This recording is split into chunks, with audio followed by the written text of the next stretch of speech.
बाबा जी मेरे दोस्तों को हाय बोल दो। जय हो, कल्याण हो, कल्याण हो, कल्याण हो। बहुत बहुत धन्यवाद आपका। लो जी, मैंने आपको बाबा जी से भी मिला दिया। तो भी भारी बारिश होने के कारण हम निकल रहे हैं 7:30 बजे। It's 7:23 right now. और बाहर अभी भी बारिश हो रही है। रात भर कंटिन्यू बारिश हुई, 1 मिनट भी बारिश नहीं रुकी, तो इसलिए हम थोड़ा लेट निकल रहे हैं। हाँ, हम ही नहीं, बहुत सारे यात्री हैं जो अभी निकल रहे हैं। तो बस अभी हम आपको रास्ते में दिखाते रहेंगे, तो जुड़े रहना।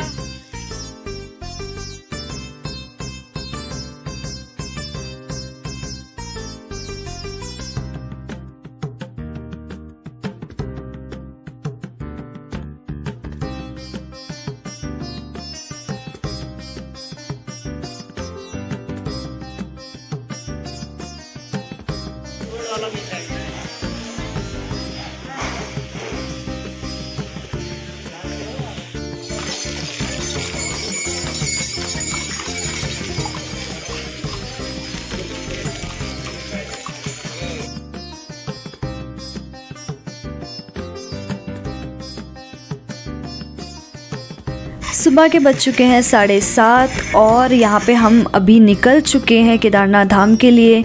रास्ते में बहुत सारी चीज़ें हैं जो आपको फेस करनी पड़ सकती है, क्योंकि obviously it's not easy to track. और केदारनाथ धाम तो बहुत ही आपके एल्टीट्यूड में है, तो आपको सब कुछ पूरी तैयारी के साथ जाना है। तो यस, अभी तो मैं यहाँ पे बहुत ही ज़्यादा एनर्जेटिक फील कर रही हूँ, क्योंकि स्टार्टिंग का टाइम है। हम निकल चुके हैं गौरीकुंड से केदारनाथ की तरफ। गौरीकुंड से निकलते हुए आपको ऊपर में एक बहुत बड़ा सा बोर्ड दिखाई देगा जिसमें आपका 16 किलोमीटर लिखा रहेगा, तो वो आपका गलत है। 16 किलोमीटर आपका गौरीकुंड से केदारनाथ तक बिल्कुल भी नहीं है। इट्स अराउंड 21 किलोमीटर या 22 भी आप बोल सकते हो। तो बहुत ही ज़्यादा है चलने को। रास्ते में आपको बहुत ही सुंदर सुंदर भी नज़ारे मैं दिखाती रहूँगी।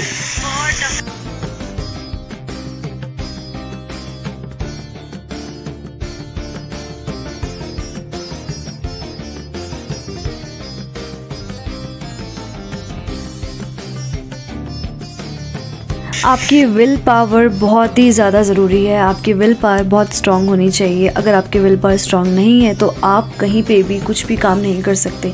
मैं यहाँ ट्रैकिंग की बात नहीं कर रही हूँ, आप कहीं पे भी जाओगे तो your will power has to be very very strong, तभी आप कुछ चीज़ हासिल कर पाओगे। तो मेरी विल पावर तो बहुत ही ज़्यादा स्ट्रॉन्ग थी, इसीलिए मैं किसी भी घोड़े की तरफ नहीं देखा, किसी भी खच्चर की तरफ नहीं देखा, किसी के ऊपर नहीं देखा। बस ऑब्वियसली यार, we are young and I think हमें चलना चाहिए, है ना। 21 किलोमीटर तो हमारे लिए कुछ भी नहीं होना चाहिए।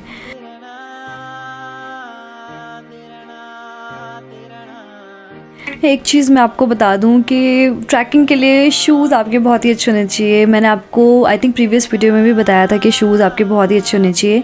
तो मेरे शूज़ ने तो मेरा बहुत ही ज़्यादा साथ दिया। 5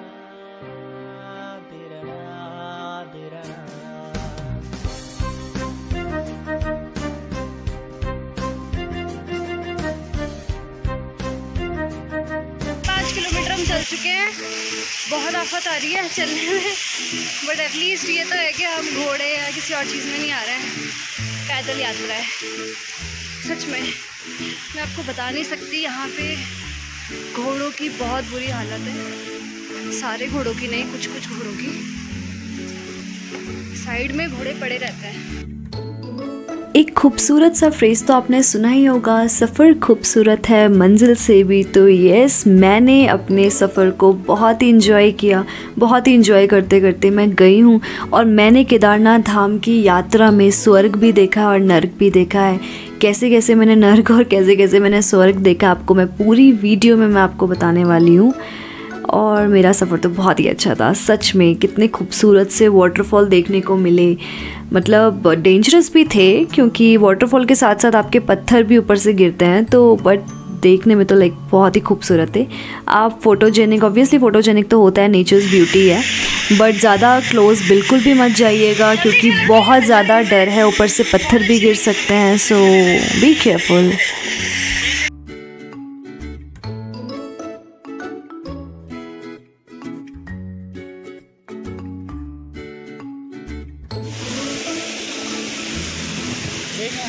जल्दी झलकी, पत्थर गिर रहे। बहुत अच्छी लगी। तो मेरे पोर्ट्रेट में लेना है, फोटो यहीं से लगे, यहीं से ले, यहीं से ले, यहीं से ले, ले ले ले, यहीं से ले।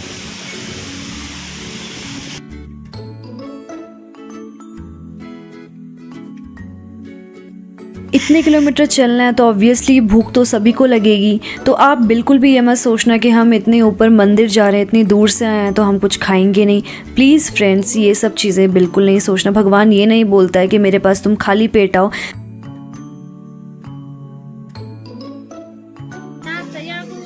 अभी हम चढ़े हैं सिर्फ 3 किलोमीटर, अभी बहुत दूर है यहाँ से। तो थोड़ा इन्वेस्टर ले लेते हैं। तो अभी हमने कुछ खाने के लिए मंगाया है, उसके बाद फिर से यात्रा में चलते हैं, ट्रैकिंग में चलते हैं। यहाँ पे एक रोटी है 15 रुपए की, और चने भी आपको मिलेंगे, जो आपको खाना है सब कुछ मिलेगा, दाल चावल रोटी सब्जी। हमने तो पराठे ऑर्डर किए हैं, तो अभी आए नहीं, अभी आएंगे। ये पराठा यहाँ पे है 50 रुपए का। मम्मी ये कितने का है ये जो खा रहे हो? ये भी, ये चने भी 50 के है? चने का पूछा नहीं ना अभी, ये तो 50 का है। यहाँ बहुत महंगा है। अच्छा, चने हैं 30 रुपए।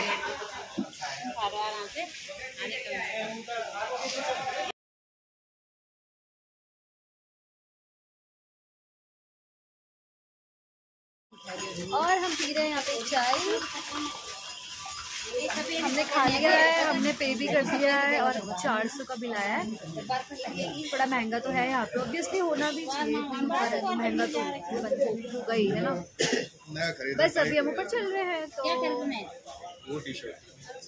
मैंने एक बॉटल में ग्लूकोज भी मिक्स कर दिया है, क्योंकि मुझे थोड़ा सा एनर्जी डाउन सी लग रही थी, इसलिए।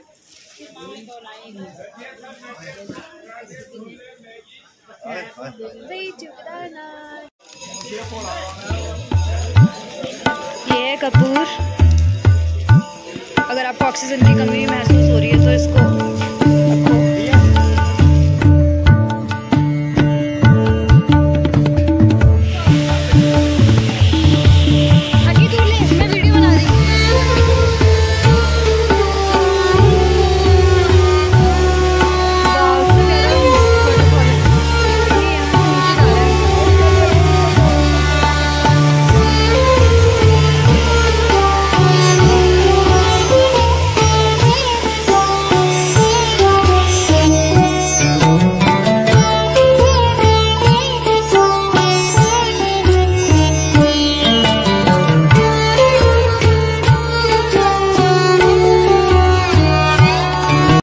ये व्यू देखते सच में मेरे आंखों में आंसू आ गए थे। मतलब जाते जाते वक्त तो मेरा दिल पूरा इन घोड़ों पे लगा रहा। मैं अपने भैया को बोलती थी, भैया ये क्यों हो रहा है, क्या हो रहा है, इतने ज़्यादा बैग, इतना लोडेड, कैसे ये घोड़े खच्चर ले जा लेते हैं। तो उनका आंसर ये था कि they are made for this.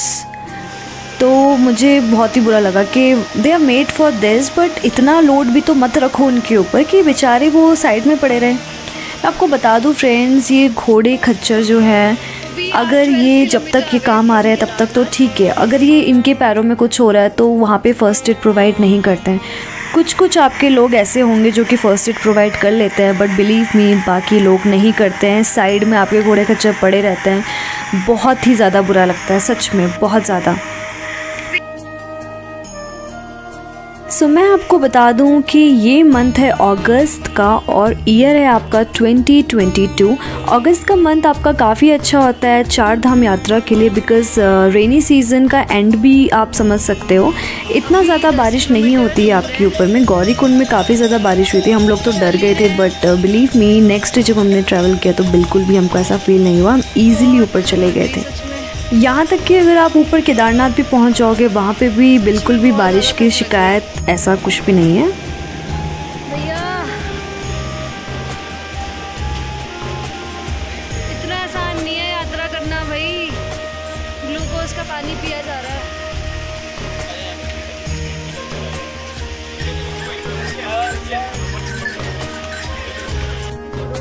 बाबा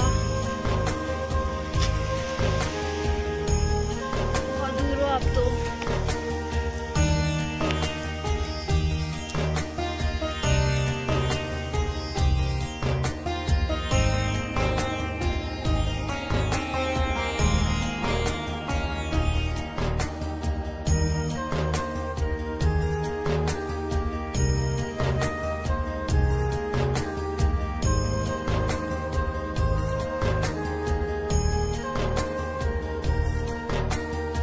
थक तो मैं सच में बहुत गई थी क्योंकि चढ़ाई नहीं थी, लेकिन चलने के लिए काफ़ी था। चढ़ाई आपकी आई थिंक 2 या 3 किलोमीटर की थी, बट चलने को सच में काफ़ी था और मैं बहुत ज़्यादा थक गई थी।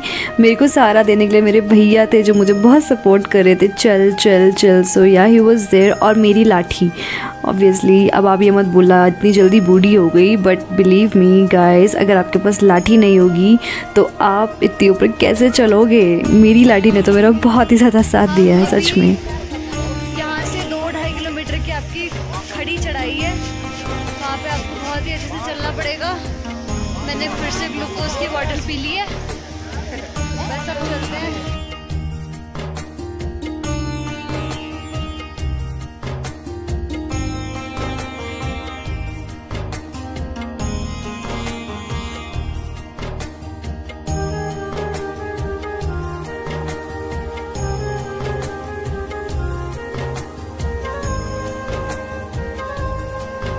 कैन यू बिलीव, इतने छोटे छोटे बच्चे केदारनाथ धाम इतने ऊपर एल्टीट्यूड में, उनके पेरेंट्स उनको लेकर आ रहे हैं। मैं तो बहुत ही ज़्यादा शॉक्ड हो गई थी। मतलब मैंने यू वोंट बिलीव, मैंने 3-4 मंथ्स का बेबी देखा है, छोटा सा बेबी, और उनको पता है कौन ले जा रहा था? जो कंडी वाले भैया होते हैं ना, तो वो आगे से सपोर्ट दे के उसको ले जा रहे थे। मतलब लाइक पीछे से उसके पेरेंट्स आ रहे थे और आगे से वो बेबी को उनके पास दे के ले जा रहे थे। मतलब मैं तो ये सोच रही थी कि इतनी छोटी उम्र में बच्चे को इतनी ऊपर ले जाना, इट्स नॉट सेफ़। हाँ, हमारी एज तक तो चलो आप चल लो, लाइक 16, 17, 18 के ऊपर तो आप केदारनाथ धाम या चारों धाम की यात्रा आराम से कर सकते हो, बट इतना छोटे बेबी को I think it's not safe. बाकी अगर कोई 30-40 प्लस है तो यही एक बेस्ट एज है 4 धाम यात्रा की। आप बूढ़े होने का वेट बिल्कुल मत करो, जब तक आप चल सकते हो तो बिल्कुल आपको एक अच्छी एज में यात्रा कर लेनी चाहिए।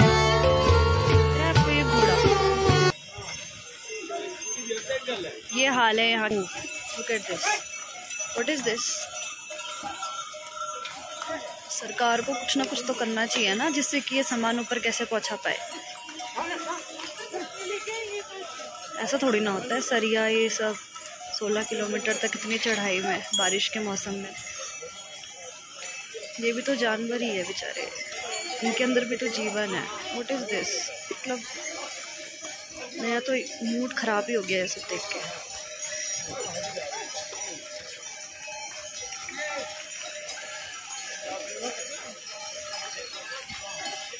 आप लोगों को मैं बता दूँ, टाइमिंग हो रहा है अभी 3:46, 7:30 बजे से हम चल ही रहे हैं। बहुत ही ज़्यादा है चलने को, सच में बहुत ज़्यादा।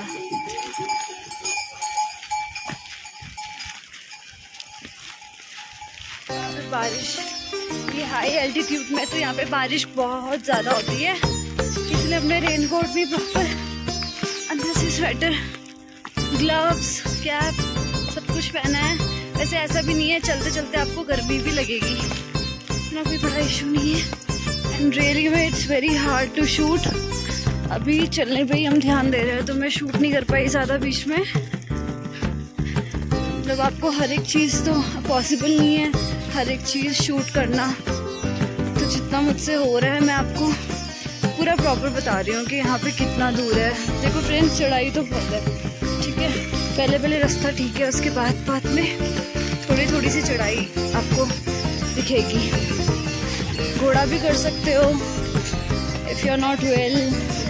अगर नहीं मूव कर सकते हो, नहीं चल सकते हो तो घोड़ा भी कर सकते हो।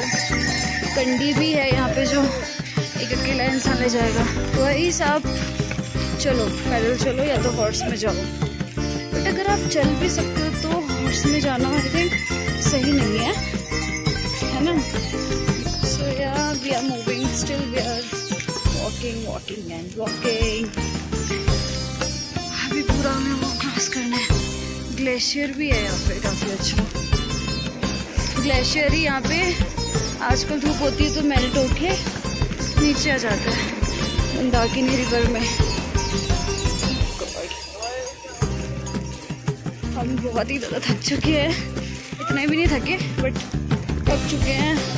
पैरों में बिल्कुल दर्द नहीं हो रहा है, बस थोड़ा सा एनर्जी होता है ना, तो एनर्जी बूस्टर के लिए तो हम ग्लूकोज लाए हैं। खाना भी हमने खा लिया था रास्ते में। ये है देखो यहाँ का प्रॉपर चढ़ाई जो अभी आपको चढ़नी है। सॉरी मुझे चढ़नी है उन लोगों को।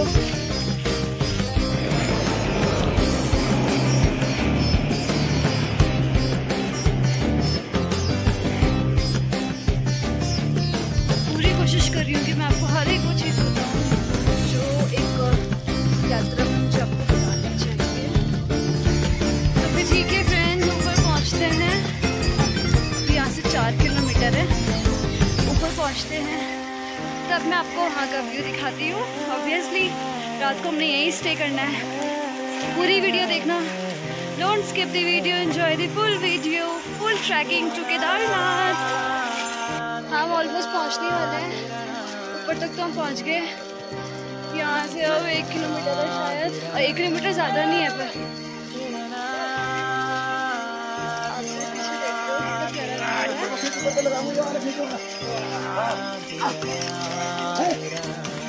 Still we are walking. 7:30 बजे से लेके अभी क्या टाइम हो रहा है,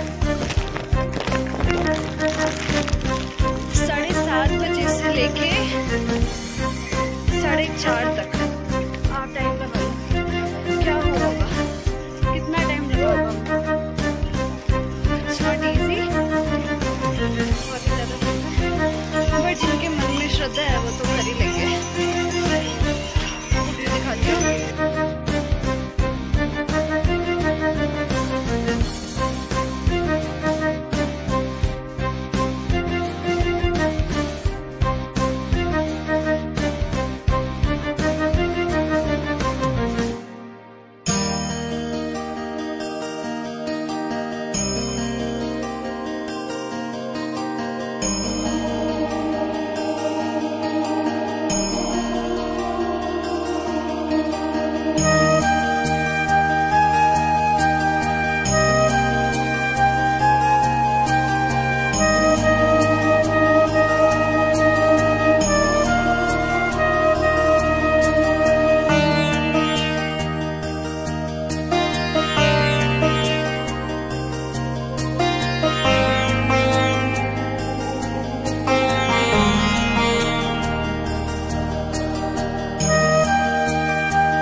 देखिए मैं आपको एक डिफरेंस बता देती हूँ ह्यूमंस में और हॉर्सेस में, या एनिमल्स की भी बात कर सकते हैं हम।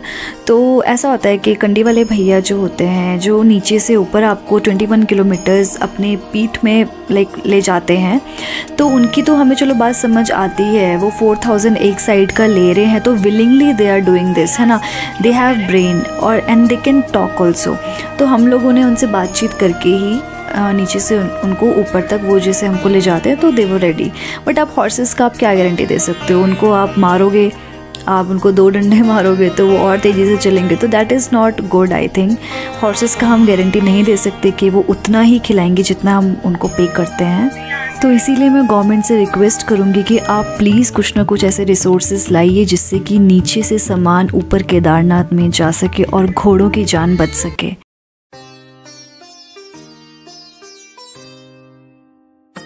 आपको ये दिख रहा है glacier, so this is the glacier part. यहीं से पानी आता है। 2013 में जो बाढ़ आई थी वो यहीं से आई थी।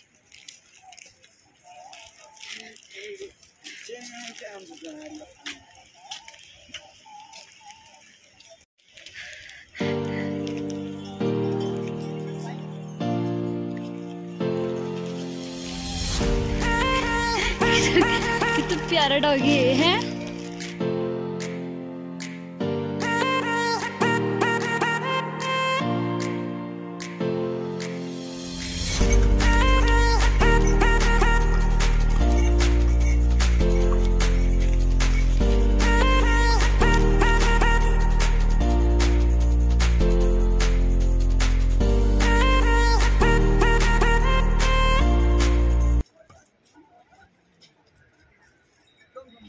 क्लोज देखो, आपको दिख रहा है, that is the mandir. We are about to reach.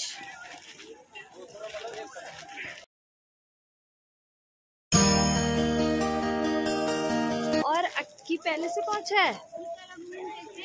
ओ भाई, मतलब सबसे पहले अक्की आया हम चारों में से, सबसे पहले अक्की आ गया हम चारों में से। That's so good. और मैंने सोचा पीछे है अभी, वो तो आगे का पहुंच रखा है।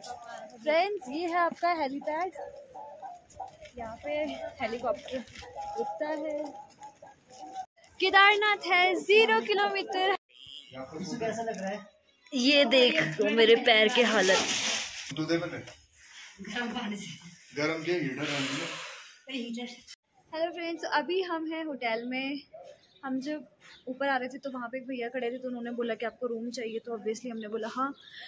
तो हमने लिया है गीज़र और हीटर वाला रूम, बहुत ही अच्छा है। उसमें 4 बेड हैं, तो ऑब्वियसली हम भीग रखे थे, तो हमको हीटर वाला रूम ही चाहिए था, अच्छा ही रूम चाहिए था। और यहाँ पे बहुत ठंडा है। अभी तक हमने मंदिर नहीं देखा है, हमने सोचा पहले हम फ्रेशन अप हो जाते हैं, उसके बाद हम मंदिर जाते हैं। तो बस अभी मैं आपको मंदिर की तरफ ले जाती हूँ, मैं आपको बताती हूँ कि दर्शन करवाती हूँ मैं आपको भी खुद के साथ साथ। और मैं आपको ये बता दूँ, मैंने अभी मम्मी का सूट पहना है क्योंकि मेरे कपड़े पूरे भीग चुके थे और मैं कपड़े भी नहीं लेकर आई थी अपने साथ। ज़्यादा क्या, मैं एक जीन्स लेकर आई थी बस। मैंने सोचा कि नहीं भीग पाएंगे और रेनकोट तो होगा, तो इतना वो मतलब मैं भीग नहीं पाऊँगी ज़्यादा, लेकिन मैं सच में बहुत भीगी हूँ। और मम्मी ने मुझे अच्छा मम्मी अपना एक सूट लेकर आई थी, तो मैंने वही पहन लिया। बाकी ग्लव्स ये तो मैं लेकर आई थी। तो सभी चलते हैं, तब हम मिलते हैं आपसे। मैं आपको भी मंदिर के दर्शन करवाती हूँ।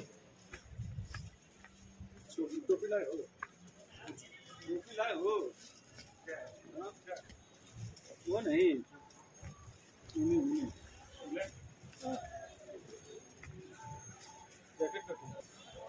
रूम का प्राइस मैं आपको बता दूं, ऑफ सीजन आए हैं तो थोड़ा सा हमको 3500 का रूम मिला है, 3500 का।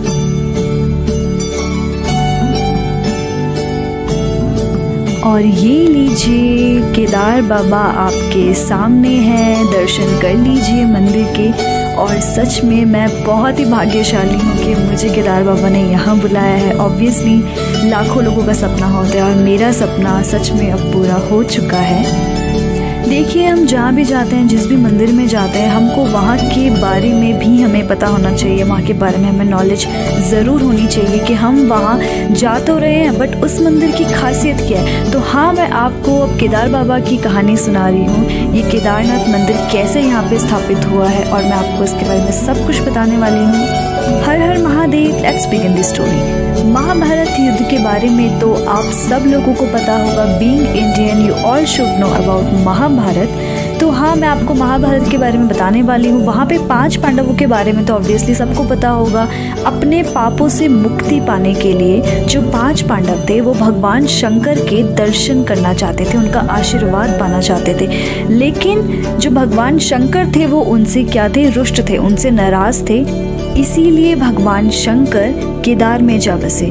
और जैसे ही भगवान शंकर वहाँ पहुँचते हैं तो उन्होंने अपना रूप बदल दिया था। एक भैंसे के रूप में वो आ चुके थे, उन्होंने भैंसे का रूप धारण कर लिया था। ठीक है, जैसे ही उन्होंने ये रूप धारण किया तो वहाँ पे और भी पशु थे, तो वो उनके बीच क्या मिक्स हो गए, मतलब उनके बीच में आ गए। ठीक है, तो जो भीम था, जो 5 पांडवों में जो भीम है, जिसको इतना शक्तिशाली माना जाता है, तो उन्होंने भी अपना रूप बदल दिया, मतलब वो अपने विशाल रूप में आ चुके थे। ठीक है, विशाल रूप में आने के बाद 2 पहाड़ों पर पैर फैला दिया उन्होंने, मतलब 2 पहाड़ों पर। तो उन पहाड़ों के बीच से जितनी भी गायें थी, जितने भी बैल थे, वो सब उनके पैरों के नीचे से जा रहे थे। ठीक है, तो वहाँ पे उन सब के बीच में तो अभी मैंने आपको बताया शंकर जी भी थे। शंकर जी ने भी वहाँ पे भैंसे का रूप लिया था, तो वो उनके नीचे से बिल्कुल नहीं जाना चाहते थे। ऑब्वियसली वो भगवान जी थे, तो वो किसी के पैरों के नीचे से क्यों जाएंगे।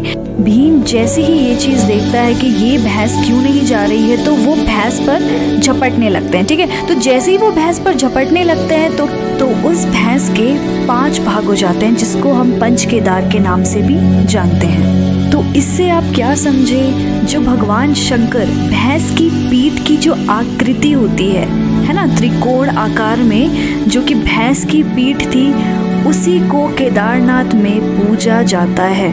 आप जब दर्शन करेंगे तो आप अंदर जाएंगे तो वहाँ पे एक शिवलिंग है जिसका आकार त्रिकोण रूप में है। ये देख के भगवान शंकर बहुत ही प्रसन्न होते हैं 5 पांडवों की भक्ति देखकर, और वहाँ पे साक्षात उनको दर्शन देते हैं और उनको पाप से मुक्त कर देते हैं।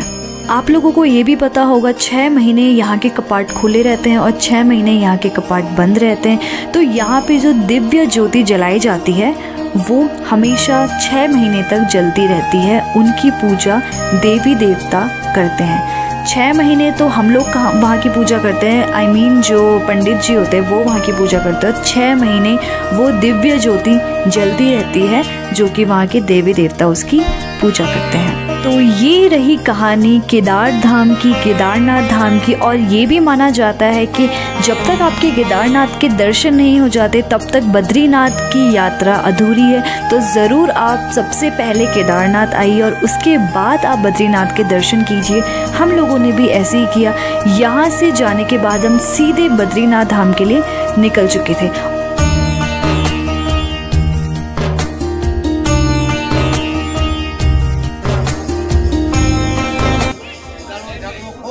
और शाम को इकट्ठे हो जाओ, ठीक है?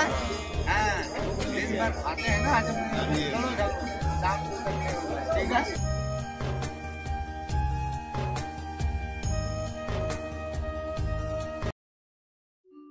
बाबा जी मेरे दोस्तों को हाय बोल दो। जय हो, कल्याण हो, कल्याण हो, कल्याण हो। बहुत लो जी, मैंने आपको बाबा जी से भी मिला दिया।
केदारनाथ मंदिर।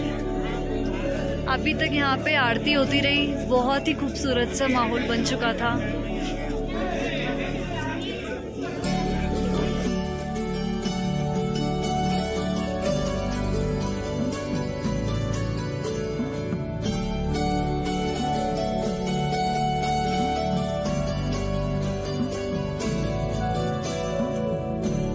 मैं आपको एक बाबा से बताना चाह रही हूँ, वो बहुत ही भयंकर है। मैं दिखाती हूँ आपको।